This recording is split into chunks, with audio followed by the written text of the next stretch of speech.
Dress shoes for women often have heels to provide extra height and to flatter the figure. For what original reason do men's dress shoes have the same feature? Once again, dress shoes for women often have heels to provide extra height to flatter the figure. For what original reason do men's dress shoes have the same feature? Original reason?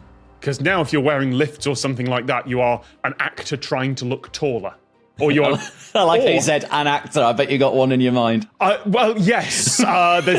Because that was the first thing I thought of as well. Yeah, there are several actors well known for wearing lifts or things like that.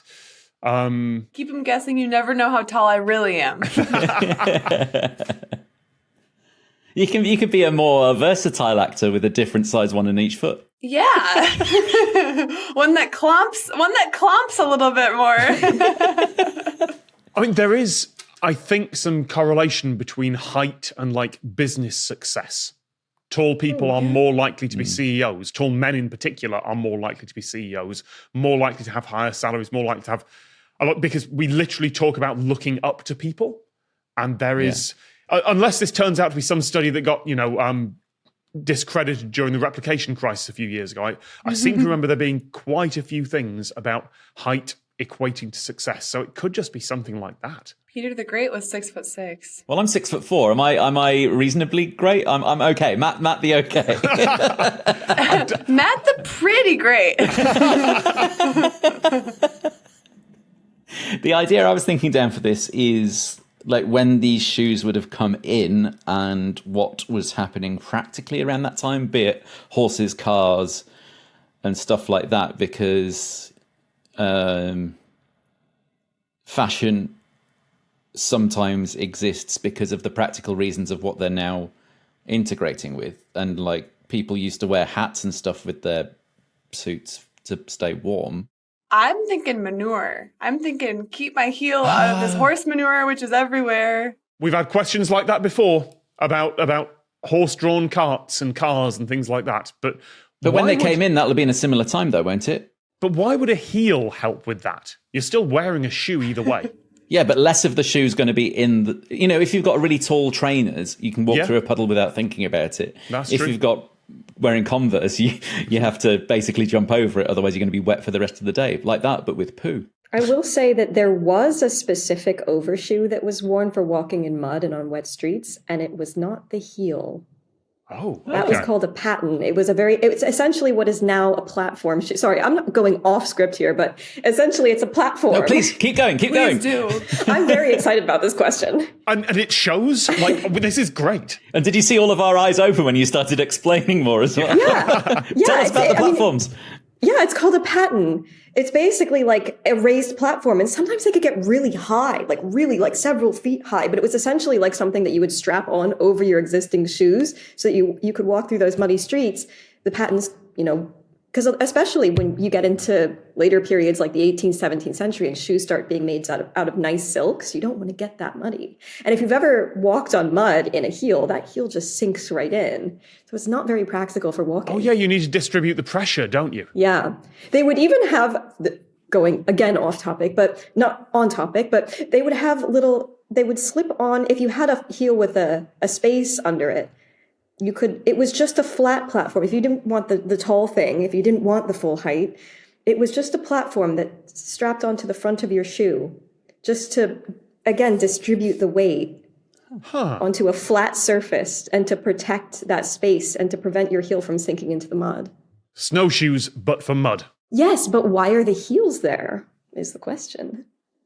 We're protecting the heel now. Tap dancing. I do like the idea of Fred Astaire just tap dancing in platforms. Or like the sound, like I'm here, you can hear me, clip, clop, I'm coming. I'm now thinking about the construction of heels of that kind of shoe. And I got in a rabbit hole of cobblers TikTok, watching several people repair shoes. And of course, cobblers TikTok. Of course, cobble talk is a thing. Cobble talk. Like shoes of that style, I believe, can be made out of leather, and a lot of the whole thing is made out of leather. And then you've got the more solid bit on the bottom, which is there to make it sturdy. And there's one piece that goes along the length of the bottom, and then the heel is a separate piece that is attached next to it. And then there's a little gap in between the two, like you'd see where your arch of your foot goes. I'm trying to think of practical reasons for that. One I can think of immediately is possibly grip, because it's got that right angle. And it wouldn't need to be much of a lift to it for that, but they could also pattern it, I suppose, underneath, but that would be a bit harder and more work in the olden days, maybe. You are definitely on the right path with practical. Okay. There was a practical reason for this. And this was for men's shoes, you said? Yes. High heels were originally worn by men. They were only later adopted by women. But why? The other thing I'm thinking is that gap, that lip, would let your foot sit on a saddle and not slide off. Not saddle, yeah, the stirrup. It would let your foot sit on a stirrup and not slide forwards off, like a hook. That is the answer. Yeah. Yay! So it's not like they were necessarily tottering about in these at whatever the local equivalent of court or a ceremony was. It was definitely for horse riding and maybe for elsewhere as well. Yeah, it was military primarily, especially in Persia. But when Europe starts trading with Persia up into about the 16th century, it really starts to catch on amongst just everyone in society in the 16th century. And so you get men, you get women, it's court dress, it's fashion, their heels are just everywhere by the late 16th century. And dress shoes, because military dress, because they dress up smart when they're military. So they look formal. The same way that like German bomber jacket was fashionable 20 or 30 years ago from Cold War. Like it just gets accepted into mainstream fashion. Oh, this is a huge trend all throughout history, is when the military adopts a big new style, the mainstream fashion adopts it a couple of years later. All throughout history, this happens. Wow. I mean, you get this with the doublet in the 16th century, with what you see Queen Elizabeth wearing. She's wearing these very doublet-like gowns. It comes from the form of plate, the chest armor. I now want to dress the army just to troll the fashion industry. You should. I think that would be a really great... See, if you really want to be a trendsetter, start designing for the army. Yeah. Men's dress shoes originally had heels so that the foot couldn't slip through the stirrups when riding a horse. If the foot was caught in the stirrup, the rider could be dragged along the ground by the horse in the case of an unfortunate fall. We have the first documented evidence of heels on men's shoes, which can be found on 10th century Persian artwork, which depict men on or with horses. So we're kind of thinking cavalry men. I should say that we don't 100% have primary evidence that says this for sure, but this is the first time we have documented evidence of anyone wearing heels. So that's how we kind of think of where these heels come from. I'd never considered that your foot could slide forwards through a stirrup, and that sounds horrific. Yeah, I hadn't even thought about sliding forward. I was just thinking, they slide off, they get caught on the way up. But no, if they go all the way through and then fall off the horse, that is, particularly when medicine is basically, do you have an injury? I guess we have to remove it. That's...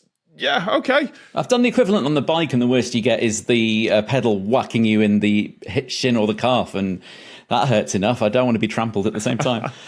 Maybe you should try wearing heels. I should. If you can find me some heels in a UK size 14, then I will absolutely try them.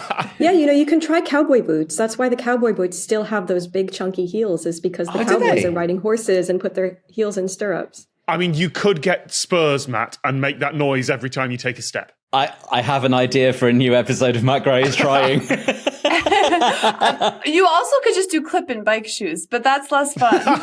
That doesn't involve learning to lasso and ride the range. Like that's... Right, there's no YouTube video there. It's all about the content. Our lives are about the content.